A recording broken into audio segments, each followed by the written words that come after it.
Hi, wonderful opportunity to meet Dr. Rosalinda Mercado, someone we've had the privilege of knowing for a long time. As you well know, there's a lot of people who are willing to and wanting to take the e-colors into education, Rosalinda. And I honestly can't think of anybody better in the world who's better suited to explain your journey and how you've seen it play out. So without further ado, Rosalinda, would you please introduce yourself and tell us a little bit about what you're doing today? Absolutely. Rosalinda Mercado, thank you so much, Louis, for having me here with you. I am actually looking forward to having this conversation with you. It's a bit nostalgic to some degree, but I am currently the Chief Operations Officer at Sunny Glen Children's Home.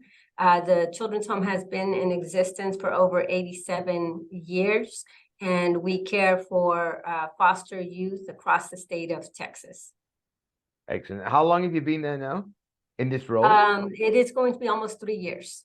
Wow, how time flies. So when we first met was at Southwest School in Houston there. Could you back up and tell us a little bit about what were your impressions of the e-colors, Rosalinda, when you first got to hear of it? Well, first and foremost, I have to provide a little bit of context. I arrived to Southwest Schools as their principal 4 days prior to the school year starting. And that's pretty significant because I didn't hire anybody. I had the staff that was given to me, and I was the new hire, the only new hire that school year.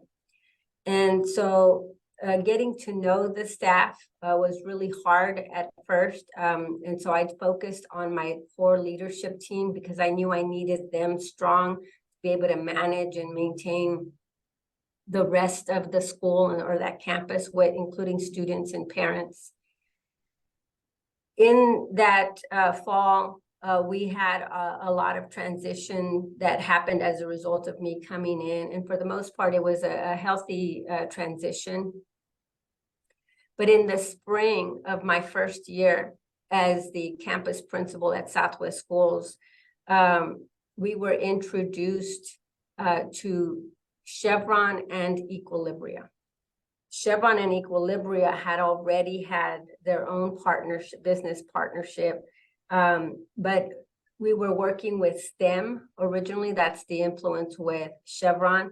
And then it just so happened to be that in the walkthrough, they had introduced us to you and had said, by the way, we think that the most important thing to not just skill sets is, can people really work well with each other?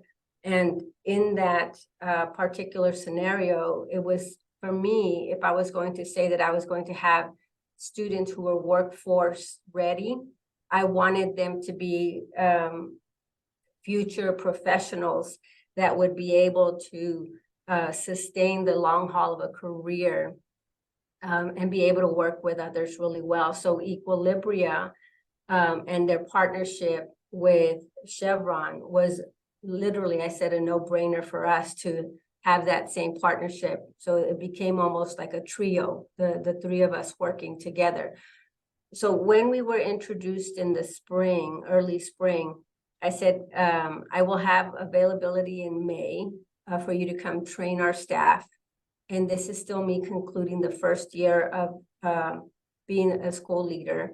And it actually solidified the progress that had been made that year, but what was to come. And in that year that we first were introduced, it is not common that in May you have staff that's excited about what next year is going to look like. They're usually exhausted, they're tired, they have been burnt out from the school year. But what E-Colors had brought to the staff and to the campus was a resurgence of what they could bring to the table, particularly in the context of their strengths. And the overarching idea of appreciating diversity of thought. So Rosalinda, when we first met you, your e-colors turned out to be predominantly yellow-red. And I Yes. understand that you've now decided that you're predominantly yellow-green. I'm just wondering what happened there. COVID happened, Lewis. And for 10 years, so it's been well over 10 years since I've known you, but for 10 years, my e-colors were yellow over red. And when COVID hit, I was the personality that says, I will figure it out. I can do this on my own. I got this. No one's stopping me. And that was just always who I was. But when COVID came, it literally grounded me from doing the very thing that I was so used to doing. I couldn't fly, I couldn't travel, I couldn't be amongst groups of people. And so everything that I had become and worked towards had come to a halt. And the halt was so harsh that I had to sit back and actually say, how can I solve this? I'm so used to being able to get back up, and I literally was on my knees for the first time in my entire life, that I cannot find a solution on my own. And this go, go, go, no matter how much energy I had, I couldn't go anywhere. You were grounded to be at home. And so it switched my mindset, because also my children were still young. I mean, they're still young now, but they were much younger then. And my son was about 8, going to turn 9. And he said, Mom, I think this is the first time I've spent this much time with you, because I was traveling so much during his early years of life. And he asked if I could find a job that would allow us to spend more time together at home. And so when you have a young child that has an awareness of what is happening as far as the family dynamics, it's incredibly humbling that my spirit of blowing and going, moving really fast, was not working actually for him, and he needed me to reconsider what that lifestyle would look like for us.